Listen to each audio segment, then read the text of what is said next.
हरे कृष्ण प्रिय भक्तों, आज हम श्रीमद् भगवद गीता के प्रथम अध्याय के 13वें श्लोक का पाठ करेंगे।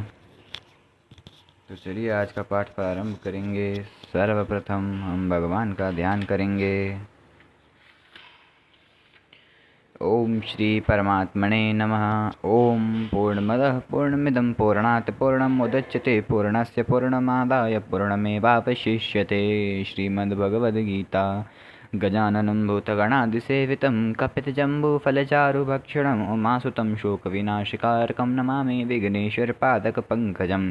ध्यानाभ्यासवशीकृतेन मनसा तन्निर्गुणं निष्क्रियं ज्योतिः किञ्चन योगिनो यदि परं पश्यन्ति पश्यन्तु ते अस्माकं तु तदेवलोचन चमत्काराय भूयाच्चिरं कलिन्दी पुलिनोदरे किमपेयन्नल्लं महुधावति यावन्निरञ्जनमजं पुरुषं चरन्तं संचिन्तयामि निखिलजगति स्फुरन्तं तावद्बलात् स्फुरति हन्त हृदन्तरे मे गोपस्य कोऽपि शिशुरञ्जपुञ्जमञ्जुः न विद्यां येषां शरणमपि षण्ण च गुणाः परित्यक्ता लोकैरपि वृजनयुक्ताः श्रुतिजडाः शरण्यं यं ते अपि प्रसिद्धगुणमाश्रित्य सुजना विमुक्तास्तं वन्दे यदुपतिमहं कृष्णममलजम् यस्य श्रीकरुणानवस्य करुणालेशीन बालो ध्रुवः स्वेष्टं प्राप्य समारधाम समगाद्रं कोऽप्यविन्दच्छ्रियं याता मुक्तिमजामिलादिपतिताः शैलोऽपि पूज्यो भवत् तं श्रीमाधवमाश्रितेष्टदमहं नित्यं शरण्यं भजे वसुदेवसुतं देवं कंसचारुणमर्दनं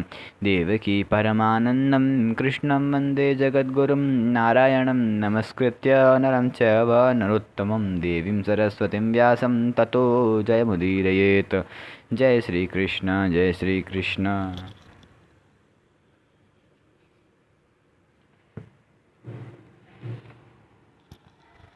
हमारा आज का श्लोक का संबंध पितामह भीष्म के द्वारा शंख बजाने का परिणाम क्या हुआ, इसको संजय आगे के श्लोकों में बताते हैं। श्लोक है ततः शंखाश्च भैर्यश्च पणवानक गोमुखः सहसैवाभ्यहन्यन्त सह शब्दस्तु मूलोऽभवत्। इसका शब्दार्थ ततः उसके बाद शंखः शंख च और भैर्यः भेड़ी नगाड़े च तथा पणवान गोमुखः ढोल मृदंग और नरसिंह हुए बाजे सहसा एक साथ एव ही अभ्यन्यन्त्य बज उठे उनका सह वह शब्द तुमूलः बड़ा भयंकर अभवत हुआ। अब हम इस श्लोक की व्याख्या जानेंगे। ततः शंखाश्च भैर्यश्च पणवानक गोमुखः। यद्यपि भीष्म जी ने युद्धारंभ की घोषणा करने के लिए शंख नहीं बजाया था, प्रत्युत दुर्योधन को प्रसन्न करने के लिए ही शंख बजाया था। तथापि कौरव सेना ने भीष्म जी के शंख वादन को युद्ध की घोषणा ही समझा। अतः भीष्म जी के शंख बजाने पर कौरव सेना के शंख आदि सब बाजे एक साथ बज उठे।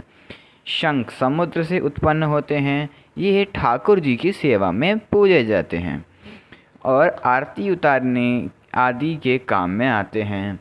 मांगलिक कार्यों में तथा युद्ध के आरंभ में मुख से फूंक देकर बजाए जाते हैं। भेड़ी नाम नगाड़ों का है। जो नगाड़े बड़े बड़े होते हैं उनको नौबत कहते हैं। ये नगाड़े लोहे के बने हुए और भैंसे के चमड़े से मढ़े हुए होते हैं तथा लकड़ियों के डंडे से बजाए जाते हैं। ये मंदिरों में एवं राजाओं के किलों में रखे जाते हैं। उत्सव और मांगलिक कार्यों में ये विशेषता से बजाए जाते हैं। राजाओं के यहाँ ये रोज बजाए जाते हैं। पणव नाम ढोलक का है। ये लोहे के अथवा लकड़ी के बने हुए और बकरे के चमड़े से मढ़े हुए होते हैं तथा हाथ से या लकड़ी के डंडे से बजाए जाते हैं। ये आकार में ढोलक की तरह होने पर भी ढोलकी से बड़े होते हैं। कार्य के आरंभ में पणवों को बजाना गणेश जी का पूजन के समान मांगलिक माना जाता है। आनक नाम मृदंग का है। इसको पखावज भी कहते हैं। आकार में ये लकड़ी की बनाई हुई ढोलकी के समान होते हैं। ये मिट्टी के बने हुए और चमड़े से मढ़े हुए होते हैं तथा हाथ से बजाए जाते हैं। गोमुख नाम नरसिंहे का है। ये आकार में सांप की तरह टेढ़े होते हैं और इनका मुख गाय की तरह होता है। ये मुख की फूंक से बजाए जाते हैं। सहसेवाभ्य हन्यन्त। कौरव सेना में उत्साह बहुत था, इसलिए पितामह भीष्म का शंख बजते ही कौरव सेना के सब बाजे अनायास ही एक साथ बज उठे। उनके बजने में देरी नहीं हुई तथा उनको बजाने में परिश्रम भी नहीं हुआ। सशब्दस्तु मूलोऽभवत्। अलग अलग विभागों में टुकड़ियों में खड़ी हुई कौरव सेना शंख आदि बाजों का शब्द बड़ा भयंकर हुआ, अर्थात उनकी आवाज़ बड़ी ज़ोर से गूंजती रही। अब हम कल जिस श्लोक के बारे में पढ़ेंगे इसका संबंध।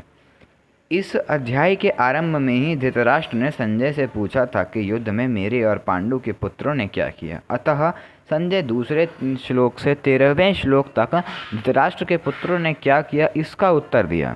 अब आगे के श्लोक से संजय पांडु के पुत्रों ने क्या किया इसका उत्तर देते हैं।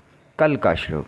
ततः श्रेतैर्हयैर्युक्ते महति स्यन्दने स्थितो माधवः पांडवाश्चैव दिव्यौ शंखो प्रदद्मतुः।